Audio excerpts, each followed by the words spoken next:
Welcome to Learning Module for Chapter 4. And this module we're going to be discussing nutrition.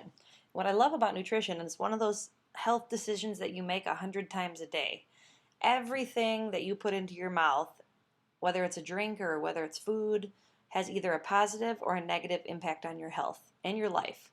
So when you think about all of the things that you eat or don't eat, are you asking yourself every time that you make those choices how it's positively or negatively impacting your life? And I think that's a really big way and a good way to look at the perspective about having good health, good nutrition, and this kind of full circle perspective. The hard part with nutrition is sometimes we just tie it into our weight, and we don't often look at it just for the sake of healthy nutrition. And healthy nutrition is one of the cornerstone values of good health. And when we think about how it can impact us, there's very little else that can impact us as much as our basic nutritional needs, our exercise needs, and avoiding some of the bad things that we also consume. In this module, our learning objectives are looking at our different classes of nutrients, looking at food labels and guidelines for Americans. You're also looking at the MyPyramid tracker, which you're going to be doing in your assignment for the week as well. Explain how nutrition guidelines can vary depending on your age, identify strategies for handling food safely, and looking at your current diet and planning for improved nutrition. Nutrients are essentially what your body relies on, which comes from food, and they provide chemical compounds that are called nutrients. And during digestion, this food you eat is broken down into nutrients that are small enough to be absorbed into your bloodstream. 6 major classes: carbs, fat, and protein, which you've all heard of, and that's actually the food that you eat. And then vitamins, minerals, and water, which can come from the food that you eat as well. Essential nutrients are obtained from food and supplements because your body either cannot produce them or cannot make them in sufficient quantities. And specifically about supplements, when we look at the recommendation as far as supplements are concerned, or adding a vitamin and a mineral or a multivitamin, really and truly, just about all people should be on a multivitamin, a daily vitamin, at the bare minimum. When you look at the recommendations of physicians now, it's highly recommended to be on some sort of a multivitamin because we do not have perfect diets, and even if we do, we're still probably not getting enough nutrients. Macronutrients are the biggies. Nutrients your body needs in large quantities, like carbs, fat, proteins, and water. Unfortunately, sometimes we have too large a quantity of those. Now we'll talk about some of those. The carbs, fat, and protein are also known as energy yielding. I have a fair idea that might be one of your quiz questions as well. But these provide you with the basic energy and calories you need to move, think, and survive. A calorie, which is essentially just the measurement of the amount of energy that a food provides, is also known as a kilocalorie. Popularly, we look at it and have called it a calorie on labels and things like this. For example, carbohydrates and protein only have about 4 to 4.5 kilocalories per gram. And fats, lipids, have 9 kilocalories per gram, which is much higher.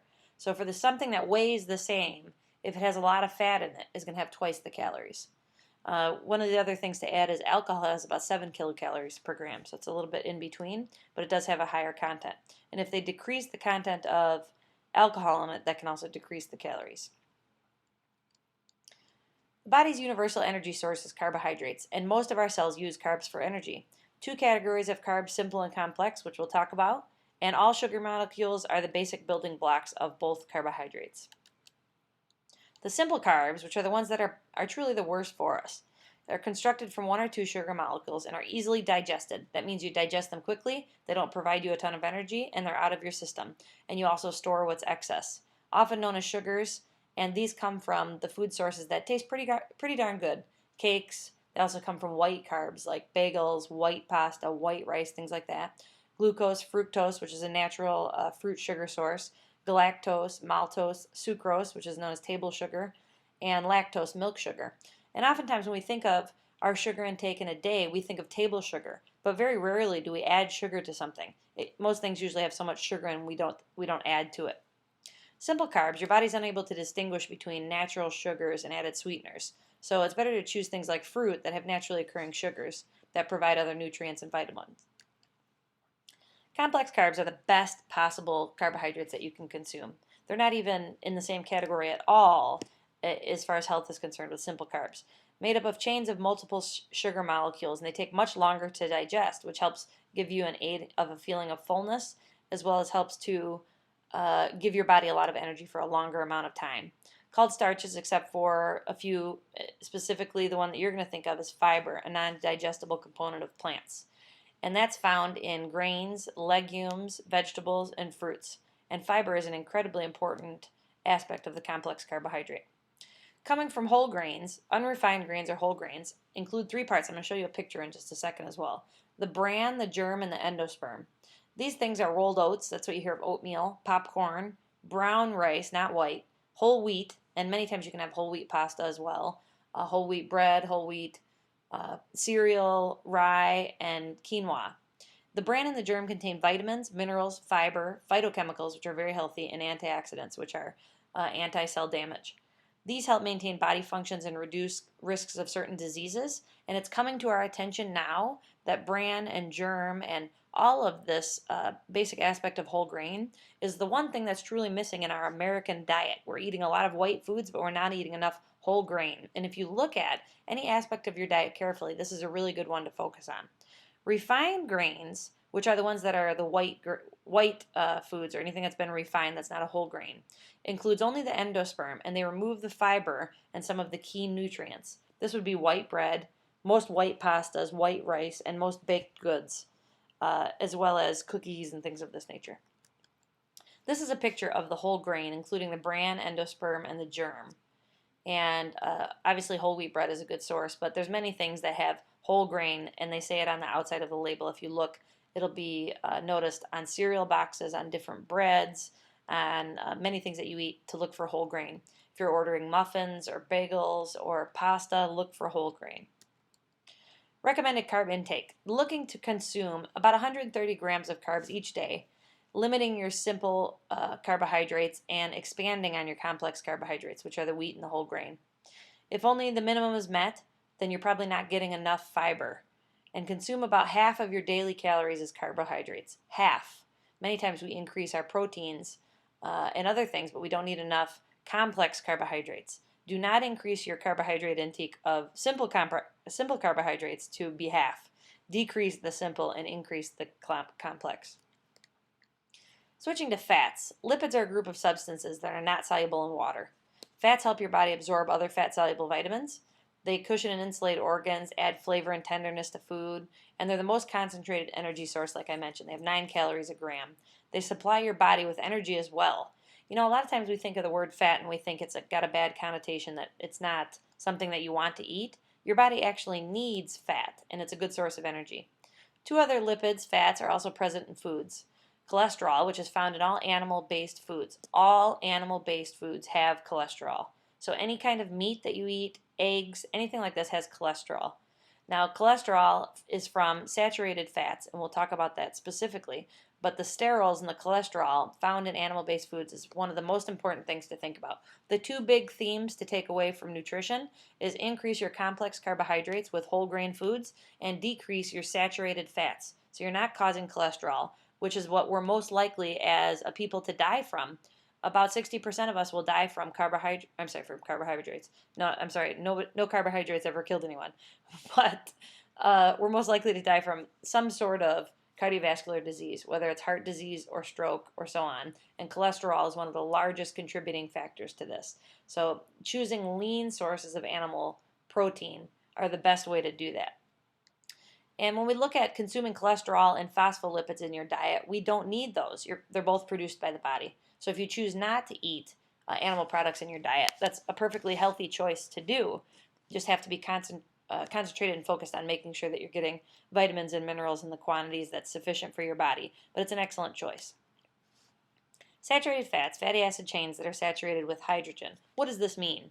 This means that animal products, dairy products, and looking at the fatty acid chains that are in saturated fats, they have a complete hydrogen atom saturation. They're solid at room temperature, and they come from animal products, but that doesn't mean they're not put into other things. Many times cookies and processed food, ranch dressing, other types of things that you eat have saturated fat added to them.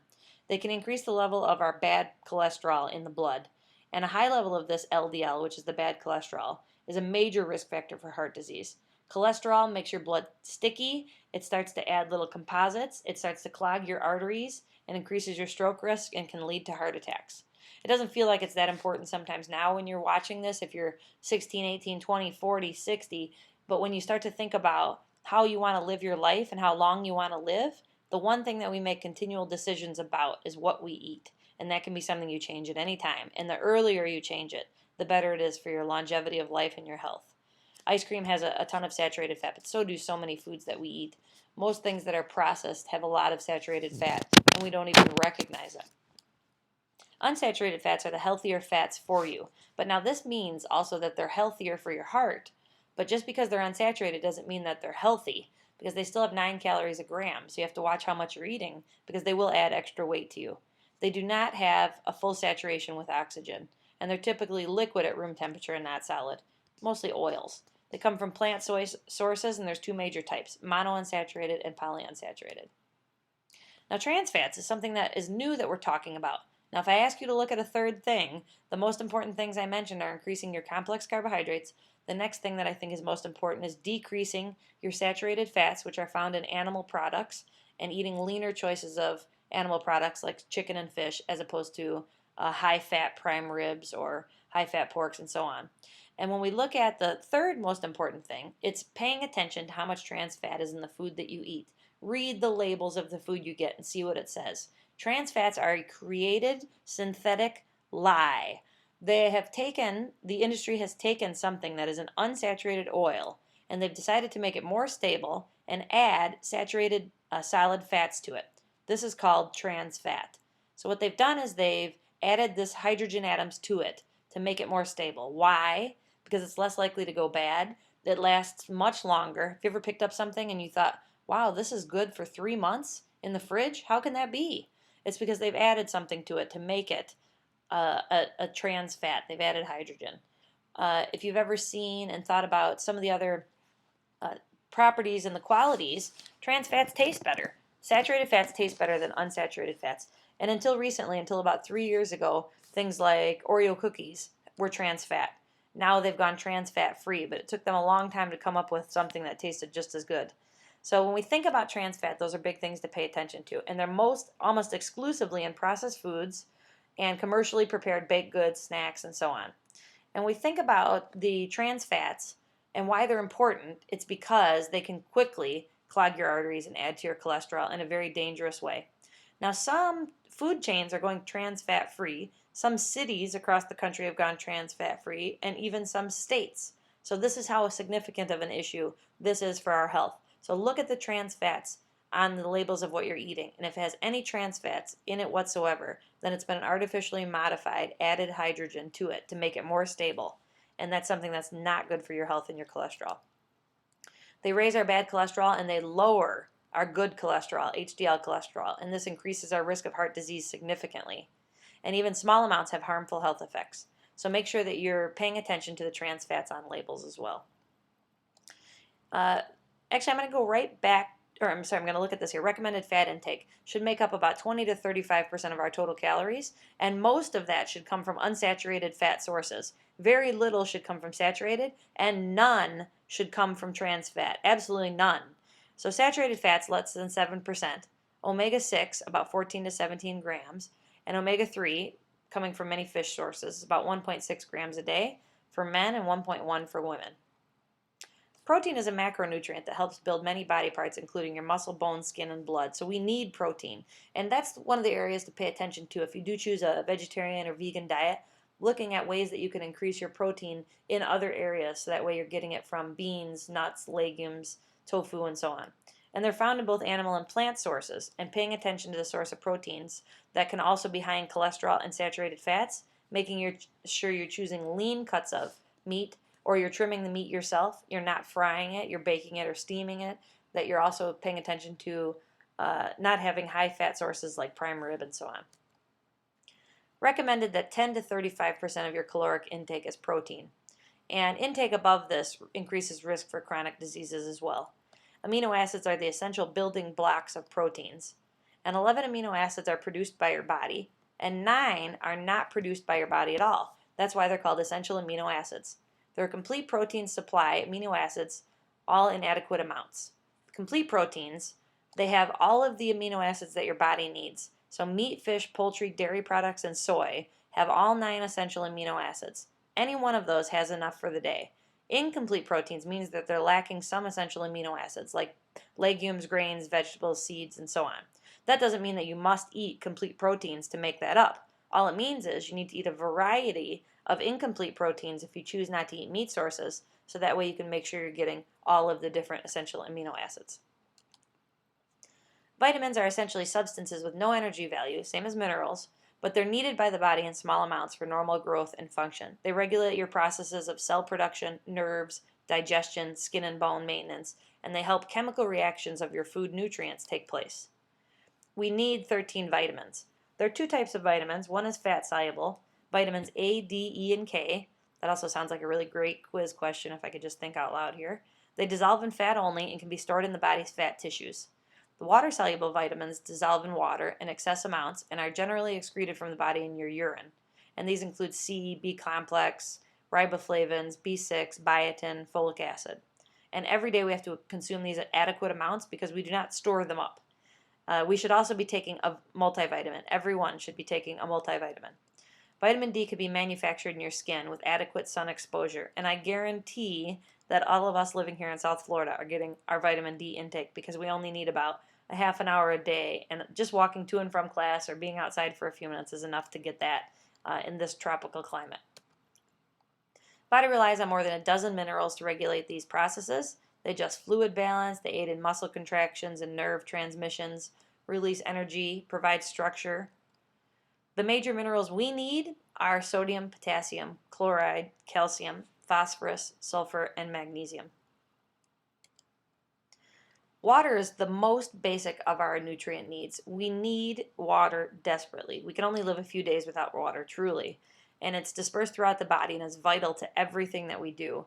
It plays an essential role in many processes. But one of the biggest things it does play a role in is if you have bowel issues, if you have constipation, it's because we're not getting enough water and fiber in our daily diet. And if we're not getting enough water, whole grain, and fiber, that doesn't help us push the food through our colon and be able to essentially go to the bathroom in a very healthy way. So that's something to pay attention to as well. And think of water this way. If I took a plant that was dying and the dirt had pulled away from the sides of the plant and I poured water to the top, it just runs right through. So if you're not hydrated right now and you drink a huge glass of water, it's going to run right through you. You're going to pee all day. But once you become hydrated, just like that plant, the dirt fills up the pot and then you pour water in and it stays in. It stays absorbed. Then you need less water to maintain that. Ideally, you should have about a half of your body weight per ounce in water. So if you weigh 150 pounds, you should have 75 ounces of water per day. That's really not a lot, considering that's only about 3 bottles of water in a day, which I know is something great. The things that take away from our water intake are caffeine. They actually deplete the body of water, so don't consider your coffee or caffeinated beverages part of that. And making sure that you're getting water from water sources that are not sugared or caffeinated. Food provides about 19% of our water intake, and many times a healthy diet combined with adding water can make the biggest difference, all of the time. So making sure that you're eating foods that have a good water intake, and that would be not processed foods, and the beverages that we drink provide the rest. So alcohol, caffeine, and sugared drinks are the worst because they deplete the body of water in the end. And it says recommendations have not been established, but my recommendation is half of your body weight in ounces per water. A non-digestible complex carbohydrate that aids in digestion is fiber. We need fiber. We need fiber in our body to soften and provide bulk for our poop, help promote our bowel regularity, aiding in our weight management because it makes you feel fuller, and lowering our cholesterol. How can anything be more important? We all want to have good bowel movements. We all want to have good weight management. We want to get and lower our cholesterol and slow the transit of food through our intestinal tract, which promotes a healthy release of glucose, which is sugar, into the blood, and also helps to be able to get rid of backed up feces and poop in our colon. When we have a colon that starts to get compacted because we don't have enough fiber and water in our diet, we start to create and push these little bulges into the colon. If your poop can't get through the colon, then it starts to literally push through your intestines. It starts to push these little bulges. These little bulges get compacted with feces, with bowel movements, your poop, and then when they get compacted, those are called polyps. those create a terrible amount of bacteria, and that bacteria can essentially start to snowball and create a colon cancer. And so we don't want to have bacteria in our colon for any longer than necessary. And the longer the food stays in our colon, the more likely we are to develop colon cancer later in life. Found naturally in all of the things you see here, and ideally you want to have as much fiber as you can have. So if you look at whole grain sources instead of white sources, get as much fiber as you can have. Antioxidants are compounds in food that help protect your body from harmful molecules called free radicals. Free radicals are in everything. They're in all kinds of toxins. They're in from the sun. Sun damages our skin and we have free radicals released. They're in processed foods that we eat. They start chain reactions in their damaged cells and can create cancer. Environmental factors contribute to free radical production as well. And free radical damage has been linked to cancer, disease, heart disease, Alzheimer's, Parkinson's, arthritis, and so on, and can also be in pollution. Free radical damage can be neutralized by antioxidants, which are vitamin C, E, and beta carotene, the mineral selenium, and phytochemicals. Antioxidants stabilize free radicals. They're found in fruits, vegetables, whole grains, nuts, and legumes. Looking at food labels and why it's important to read them wisely. You'll notice on this food label a few things. Serving size and servings per container is the first most important thing on the label. Have you ever gotten an individual serving size of something and you look at the back of it and it says, oh, 100 calories. You think, perfect, I wanted 100 calories. And then you look at the top and it says 2.5 servings. First of all, no one in their right mind shares a little tiny pouch of anything. But 2.5 servings means it's 250 calories. Same thing with a soda or a pop that you drink. When you look at that and it says 100 calories, but then at the top it says 2.5 servings, that's a much bigger deal because now you have 250 calories that you didn't realize you might have been drinking. And then paying attention to how many calories come from your fats. And when we look at making sure that the fats don't make up the majority of calories, that's a big deal. Also paying attention underneath there of how much of those fats come from saturated or unsaturated sources, unsaturated being the best, and making sure none come from trans fat. The big one to pay attention to underneath that are list of nutrients and the percent of daily intake. Looking at your total carbs, your proteins, it also tells your cholesterol. Very important things to pay attention to. And at the bottom it gives you a breakdown for daily values that are important to a diet of about 2,500 calories. There's another column for 2,000 calories. Follow the dietary guidelines for Americans and paying attention to how you can improve your health with nutrition, obtaining adequate nutrients within your caloric needs. And many times we eat empty calories. They taste good, but there's no nutrients in them. And then we have to make that up and make sure we're eating nutrient-dense, packed, calorie foods that make up most of the nutrition we need in the foods that we eat. Focus on healthful foods. Watch your intake of fats, specifically saturated fats from animal food sources, because those are causing cholesterol. Choose your carbohydrates wisely, that they're whole grain sources and not white carbohydrates. Maintain proper levels of sodium and potassium. Manage your body weight. Every extra pound that your body has to pump to, your heart has to work extra hard to pump to that part of your body to causing it to pump to nearly another mile of blood vessels and arteries for every pound of fat that we have extra in our body. Engage in regular activity so that way you're physically fit and burning calories, which is going to help in your nutrition, which is what we talk about in our next module. And paying attention to the alcohol use, because alcohol is essentially just empty calories, and it's also a dehydrant. So make sure that when you choose alcohol, that you're conscious of when you do and how much you're drinking. Be food safe and paying attention to not leaving food out too long. After about 2 hours, anything that's been left in the open air has created a level of bacteria that's unsafe to use. So do not eat food that's been left out for longer than 2 hours. And also paying attention to making sure that you're refrigerating things properly. That's how you maintain their freshness. And that you're also cooking things thoroughly. Use a meat thermometer for your meat products. And paying attention lastly to how long you store things. I think we often think that we can keep lunch meats in our fridge for months at a time. But if we look at the recommendations of how long things can be kept in the fridge, it's not as long as we think. And fresh chicken or defrosted chicken we can only have in there for about 2 days before it must be cooked or thrown out. So paying attention to those types of things can make sure your foodborne illness is not increased because of that. My pyramid estimated daily calorie needs. I added this because if you're sedentary, active, or extremely active, moderately active, extremely active, and then by age on the left, it'll give you an idea of your calorie intake that you should shoot for on a daily basis. The problem with a chart like this, go ahead and find yourself as I continue talking, but the problem with a chart like this is it suggests that there's a one-size-fits-all solution, and there really isn't.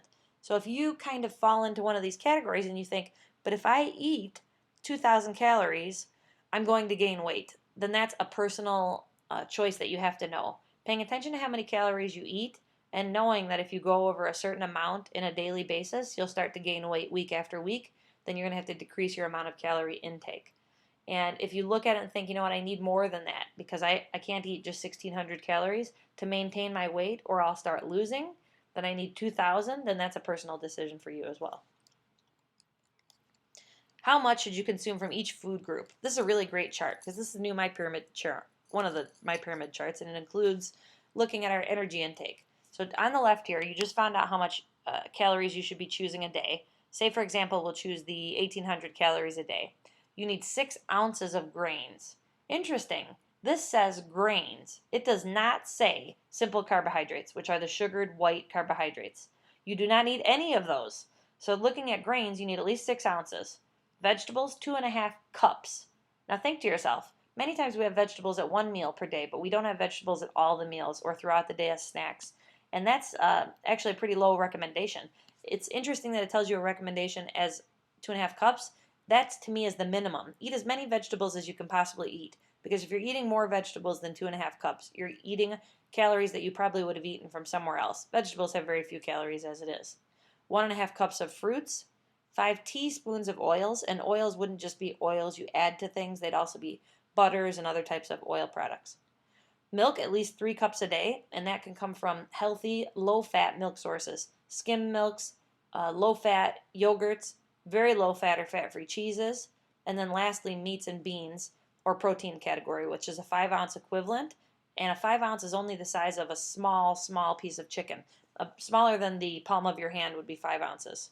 And that's the daily requirement from each food group for an 1,800 calorie diet. Much less than I think we realize. And trying to figure out how much is an ounce in determining sizes for your pyramid, you can see the chicken and the pork chop. 1 ounce is very small, literally 4 or 5 ounces is the size of your palm of your hand. And that's a daily intake. So if you have something else besides that for another meal, or eggs even added into that, that's increasing your protein. A 1/4 cup of beans, 1 slice of bread is 1 ounce, half a cup of cooked brown rice is an ounce, and a half of a regular bun or a piece of bread is considered an ounce. The hard part is we go out to eat. Oh my goodness, do we go out to eat? We go out to eat and then we tell people about these wonderful restaurants that we ate at because they gave us so much food we couldn't believe it. They also cook it in a different way than we cook. They use additives and preservatives as well as trans fat to make the food last longer and taste better. So the big thing we can do is eat out as little as possible. And some of you are thinking that's impossible because you're always on the go. There are good choices you can make when you go places or you drive through, as long as you're paying attention to what you eat. One of the big things is make sure you eat something in the morning. Anything at all, or your body doesn't know it's awake yet. Your metabolism hasn't kicked in. So making sure you eat something in the morning, and then from there making simple choices when eating out, like vegetarian options. Anytime a meat is added when you're eating out, they've used most likely some kind of oil, frying, or something to try and increase the flavor. Choose chicken, turkey, or fish instead of beef or pork. And then paying attention to ordering your burgers or subs without cheese, without mayonnaise, without ranch dressing. Those are the big kickers. Order the smallest sizes available or cut it in half and eat half later or share with someone else. Order a side salad and use something that's a light dressing or very little dressing, or dip your salad fork into it before you use your salad instead of French fries. Drinking low-fat milks, bottles of water instead of regular soda or milkshakes. In here it says, or a diet soda. Diet soda has evils of its own. When we look at professional opinions and in my opinions, the sugars that are used to increase the sweetening effect of diet soda are detrimental to your health as well. So skip dessert, order a piece of fruit, and stop eating when you're full. And in order to do that, you have to eat slow. In our last slide here, foodborne illnesses, what you can do at home is clean. Wash your hands, utensils, and cutting boards with warm water and soap. And anytime you contact raw meat, poultry, seafood, and eggs, make sure you clean them thoroughly before you use those for anything else. Separate. Use different cutting boards for raw meats and foods that won't be cooked. Interestingly, is also use a different cutting board for your meats and for your vegetables. And never use a wooden cutting board for your meats because it can store the bacteria from the meat. Use a food thermometer. Make sure meat you're cooking is cooked to a temperature that is safe for eating. The redder something is, or the rawer something is, the higher the level of bacteria that's inside the meat. Chill and refrigerate leftover food within 2 hours at a temperature of 40 degrees, which is what your refrigerator is, to make sure that it's safe for eating. So healthy eating, everybody.